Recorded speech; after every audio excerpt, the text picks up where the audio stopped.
ada satu konteks dipanggil sebagai kita perlu untuk letakkan gap. So, letakkan gap bukanlah sebab kita membenci, tapi supaya kita tidak saling menyakiti. Dalam konteks kita ni dah dewasa, masing-masing dah ada pemikiran yang matang.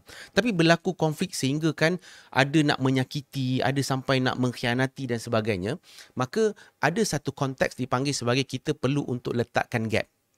So, letakkan gap bukanlah sebab kita membenci, tapi supaya kita tidak saling menyakiti. Di kalangan sahabat-sahabat Nabi pun, ada di kalangan mereka yang Nabi sendiri letak gap dengan dia. Walaupun dia tu bukan abusive. Siapa? Nabi Yusuf dengan Wahsy. Ingat tak kisah Wahsy yang telah bunuh bapa saudara Nabi yang Nabi sangat sayang, Sayyidina Hamzah, ketika peperangan Uhud. Dan bila Wahsy bunuh dia pun bukan dia nak bunuh pun, tapi sebabkan reward yang dijanjikan daripada tuan dia, kalau kau boleh bunuh Sayyidina Hamzah ni, aku akan bebaskan kau, aku akan merdekakan kau. Jadi Wahsy pun bunuh. Jadi bila Wahsy bunuh, Wahsy bebas, merdeka, dan Wahsy telah masuk Islam. So bila masuk Islam, ucap kalimah syahadah, Wahsy jumpa dengan Nabi.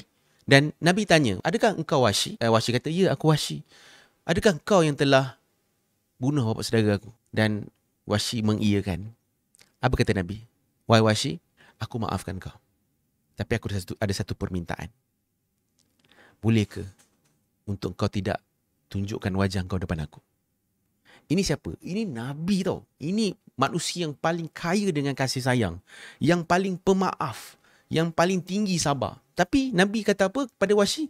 Boleh tak kalau boleh jangan munculkan wajah kau di hadapan aku. Sebab bila aku tengok muka kau, aku akan teringat balik kesakitan tersebut. So Nabi juga boleh memaafkan, tapi tak boleh melupakan. So dengan put gap, maka tidaklah saling menyakiti. Dan Wahsy hormat keputusan Nabi.